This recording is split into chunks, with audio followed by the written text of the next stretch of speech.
Halos 100% ng tapos ang bilangan ng boto sa Maynila at wala na raw talagang duda na magbabalik Yorme si Isko Moreno. Para sa latest sa sitwasyon doon, live na magbabalita si Mobile Journal JF Rivera.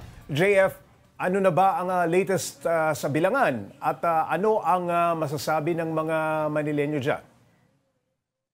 Patuloy pa rin ang pagdagsa ng suporta o makasuporta dito kay Mayor Isko Moreno at ang tambal nito na si Steve Asensa.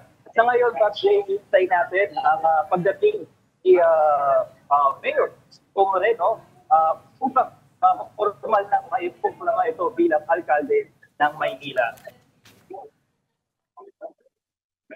Pag-say ang Maynila sa may mga pinakamalaki voting population na umakabot ng 1,142,174 registered voters, and as of 5 p.m., meron na pong nakuha ng 527,600 votes si Moreno.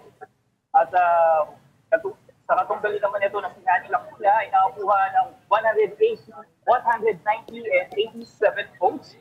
Habang atong isang Versosa naman ay nakakuha ng 162,577 votes.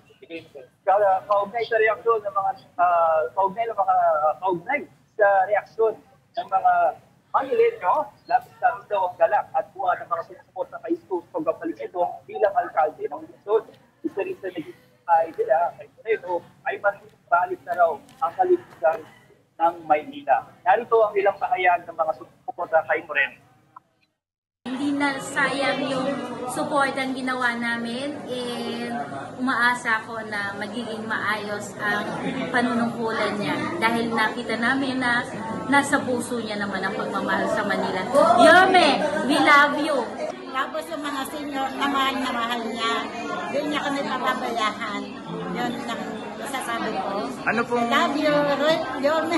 Magiging malinis na po uli ang Maynila. At alam naman po natin na kung gaano kabagay at kasipag ang aming Yorme. Kaya lahat po ng mga pinangako niya, tutuloy-tuloy niya na lang po.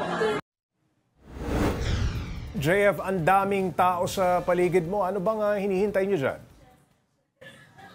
Hinihintay nga natin ang pagdating si Mayor Isko Moreno dito upang maiproklama na siya bilang alkalde ng lungsod.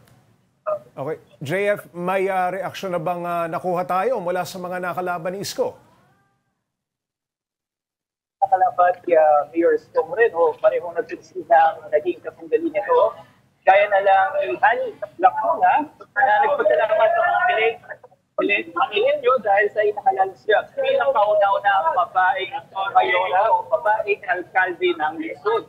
Ganon din ang pasasalamat din ang naging laman ng mensahe ng Gustavo Versosa at sumama sa kanya kampanya.